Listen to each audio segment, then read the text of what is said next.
Hi everyone, welcome to the first video of my YouTube channel that will probably not become a really big thing because I don't want to invest a lot of time in it. I'm going to be going through the top 100 board games of all time from my perspective. I wanted to talk a little bit about that as kind of a prequel to the series. So first of all, I've been gaming for, I like to say, about 30 years. I'm 34, so the reason I got into it when I was so young is that my mother bought me a lot of these games when I was a kid that were like cooperative games that were kind of a little odd and out there that were really awesome. So I've been gaming since I was very small, and really delved into the hobby more and more as has gone on. As far as why I'm doing this now, I've had a very stressful week, and my strategies for stress during the pandemic and everything else that's going on has been to kind of delve into my hobbies a little bit more. I've been painting miniatures. I've been doing more things with board games and trying to play more often, even if it's just myself.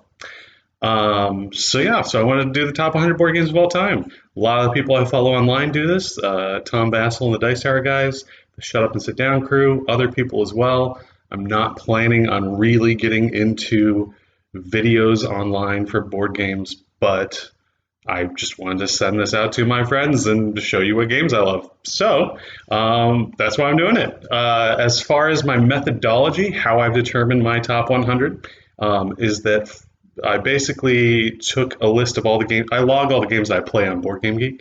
Highly recommend Boardgamegeek if you haven't checked it out.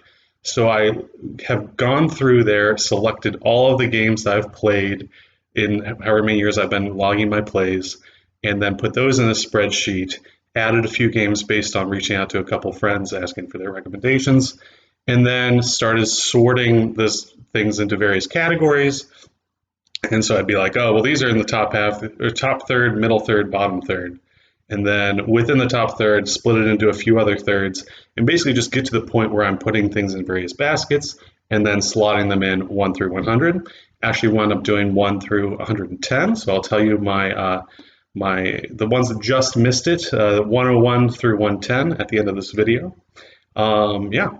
And just a few shout outs. I'm going to have shout outs as I go through this. If I have a memory of, if a game reminds me of certain people that I've played it with in the past, I'll mention who that is. There's definitely going to be a couple of that, even in this like addendum right here to the top 100. And then also big thanks to, first of all, my wife Amy, who's my main gaming partner, but then also the other people I play games with all the time, especially Herb, Bob, Kenny, Matthew, Jonathan, Mark, other various people, and yeah, so everybody will have shout outs that I'll remember, I hope. So real quick, I'm not going to be showing the games of these the ones here, the addendum to the top 100, but I will start grabbing them and showing the boxes for my top 100 once I get to those. I own most of my top 100, but there's a decent amount I don't own. There's various reasons for that. Some of them, even though they're in my top 100, I probably will never pick up, will never own. I do own about 150 games right now, but I'm trying to cut the collection down. So this is my little side project in the midst of my main gaming project of trying to cut my collection down. I'll post a link to my geek list on Boardgamegeek where I'm doing this challenge where I try and play every game I own this year. Heck of a year to pick that. So without further ado, here's 110 through 101. And like I said, this is going to be less formal than when I actually get to the top 100 because these ones just missed it. Though they are still good games. I've played many more games that are not in the top 110. So just because they're here doesn't mean I don't like them. Keep that in mind when you hear number 109, please. 110 is Ink and Gold, also called Diamant. And it's a very good game, plays up to 8. Push your luck game, very simple. I have very good memories of playing this with Seth and his family, with all the Coulter kids. Great times. So shout out to them. Number 109 is Shadows over Camelot. And with apologies to Aaron and Sean Thorell and everyone else I spent the semester with in Austria who was obsessed with this game, didn't make my top 100. Good game, not fantastic. Number 108 is 11sies. This is a tea-themed game. It's very unique. Highly recommended. Plays quickly. Number 107 is Alhambra, which plays up to 6 and I'm always on the cusp of trying to decide whether or not I like this game, but the last game we played of it was really great, so it's in here at 107. Number 106 is Cash and Guns, which I do not own and never have. The other ones I have. But Cash and Guns is a very fun game. You do wind up pointing these foam, very fake-looking guns at each other over the course of the game, which is a little uncomfortable for some people. Totally get that.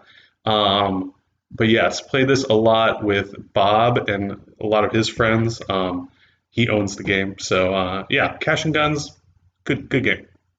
Number 105 is another game that Bob introduced me to, Bora Bora. I believe it's a Stefan Feld game. You'll see some of his games later on in the list. And this one is fairly heavy, but like with enough randomness that it's really, really good, but reminds me of better games. So I want to play those other games instead of this one. Number 104 is Pit, which is an insane game that's been around since like the 40s, and you're trading cards in real time and yelling at each other. It's great. Side note, when I was a kid, had a version of this game called Grace that was Catholic themed with all these different Catholic saints, and you're trying to trade the saint cards and get all 9 saints, but not the devil card, which is very odd. Love it though, fantastic. Number 103 is Photosynthesis, which I have borrowed from Bob for many months now, and I will return it at some point. I promise, Bob. It'll be okay.